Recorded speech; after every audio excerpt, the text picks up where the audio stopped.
And what is the truth? We are one with God.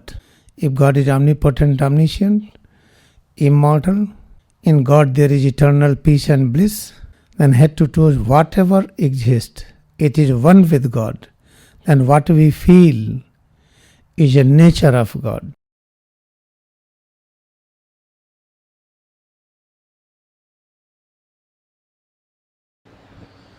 अच्छी तरह से समझें कि सिर से पैर की अंगुली तक इसी रचना की वजह से ही ये पूरा दृश्य जगत है। ये जब इसका रूप एक छोटे शिशु के रूप में था, 2 वर्ष, 4 वर्ष, 6 वर्ष, 10 वर्ष, तो यही दुनिया कुछ और दिखती थी। धीरे धीरे इसका आकार बदला, इसका रूप बदल गया, तो दुनिया कुछ और दिखाई पड़ने लगी। ऐसे ही 70-80 वर्ष पहुंचने पर यही दुनिया कुछ और लगती है। याद रखिए कि जब हम गहरी नींद में सो जाते हैं तो दुनिया कुछ और लगती है। ये सब जो भिन्न भिन्न अनुभूतियां हैं, उसके लिए जो मुख्य कारण है वो सिर से पैर की अंगुली तक यही रचना है। क्रिया योग ध्यान से इस रचना में परिवर्तन करते हैं। परिवर्तन करते करते एक दिन ऐसा होता है, इसी रचना से ये दुनिया कुछ और दिखाई पड़ती है। जो हम देखते हैं कि आसमान ऊपर है, पृथ्वी नीचे है, पृथ्वी ठोस है, पानी द्रव है, भाप गैस है, ये सब जो अभी देखते हैं ये सब चीज़ें बदल जाती हैं। तो सिर से पैर की अंगुली तक इस रचना की वजह से ही ये दृश्य जगत इस तरह से भासता है। तो क्रिया योग ध्यान करके इसमें परिवर्तन करते हैं। परिवर्तन करते करते एक ऐसा परिवर्तन होता है कि इसी स्वरूप से जो चीज़ दिखाई पड़ती है उसको देखने से हम निर्भय हो जाते हैं, डर खत्म हो जाती है, असुरक्षा खत्म हो जाती है, नित्य नए आनंद में हो जाते हैं, परम शांति मिलती है। पता चलता है कि हम अमर हैं, पता चलता है न कभी जन्म हुआ था न कभी मृत्यु हुई थी। ये सब चीज़ें होता है।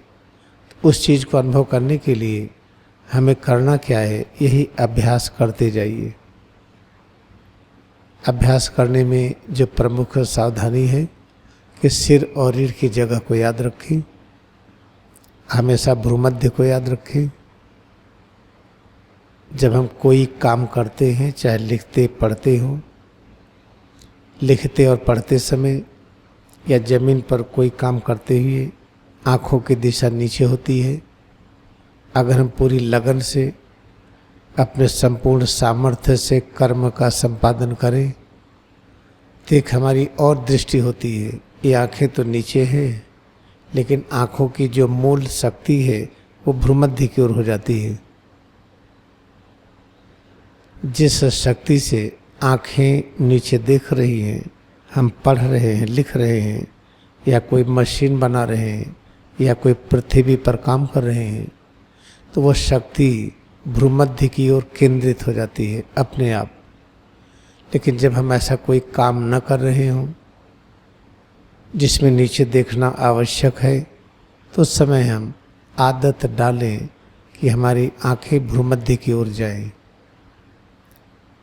जब बार बार अभ्यास करेंगे तो सिर से पैर की अंगुली तक इस पर एक दबाव प्रकट होगा। उसको समझने के लिए शरीर और मन समझिए। शरीर यहाँ पर है, मन कहीं और है। मन को इस पर एकाग्र करते हैं तो शरीर और मन के बीच दूरी घटती है, तो मन का दबाव शरीर पर पड़ता है। ये दबाव पड़ते पड़ते पड़ते पड़ते एक दिन शरीर वैसे ही बदल जाती है जैसे बालू है, सिलिका है। सिलिका के आर पार देखिए तो ओपेक है, अपारदर्शी है। लेकिन जब गर्मी से सिलिका को गर्म करते हैं हाई टेम्परेचर पर सिलिका को रखते हैं तो वही सिलिका ट्रांसपेरेंट पारदर्शी शीशा के रूप में बदल जाता है। जो गाड़ी में, कार में सब जगह शीशा लगता है, या जो आई ग्लासेज हम पहनते हैं, ये सब सिलिका का बना है।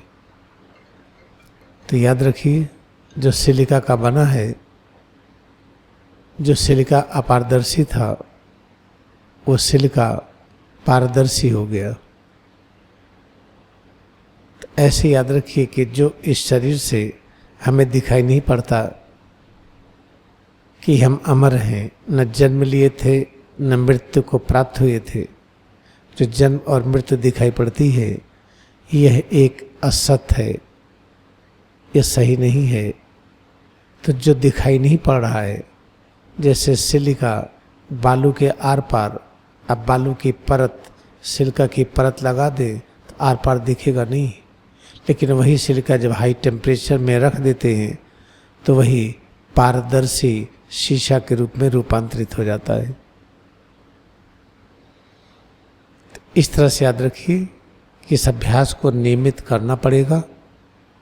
जब मन को शरीर पर लाएंगे, जैसे आंख बंद करके अनुभव करते हैं कि सिर कहाँ है, चेहरा, गला, हाथ, पीठ, सीना, पेट और पैर, इसमें होने वाला कड़ापन, ढीलापन, हल्कापन, भारीपन, जब मन के द्वारा अनुभूति करते हैं तब मन और शरीर के बीच में दूरी घटने पर जो अग्नि प्रकट होती है, जो आग प्रकट होती है, गर्मी प्रकट होती है, वो योगाग्नि है। यह अग्नि श्रेष्ठ है, जिसे जला करके हम सिलिका को पारदर्शी बना लेते हैं। वो जो आग है, अग्नि है, उससे शरीर और मन के बीच में जब दूरी घटाते हैं तो जो अग्नि प्रकट होती है श्रेष्ठ है। उस अग्नि पर शरीर को रख दीजिए तो जल के राख हो जाएगी। जिस अग्नि पर बालू को रखते हैं तो बालू शीशा में रूपांतरित हो जाता है, सिलिका। तीसरे सिर से पैर की अंगुली तक इसको पारदर्शी बनाने के लिए हमें योग अग्नि की आवश्यकता है। तो शरीर और मन के बीच में दूरी घटाते जाए तो योग अग्नि प्रकट होने लगेगी, और जब योग अग्नि प्रकट होगी, उस अग्नि के प्रभाव से फिर ये शरीर बदल जाती है। इसके माध्यम से जो भी हम अनुभव करते हैं, देखते हैं, वो सच दिखाई पड़ता है। तो सच कैसे दिखेगा? न हमारा जन्म होता है न मृत्यु होती है। तो जन्म मृत्यु जो दिखाई पड़ती है अभी इस समय, वह एक माया है। इसको सुनने से समझ में नहीं आता है। सुनते रहिए, पढ़ते रहिए, समझ में नहीं आएगा। जगत जो दिखाई पड़ता ऐसा नहीं है। सुनते रहिए, पढ़ते रहिए, समझ में नहीं आएगा। इसमें अभ्यास करना पड़ता है।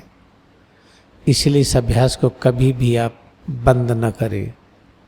मन को शरीर पर केंद्रित करते जाएं।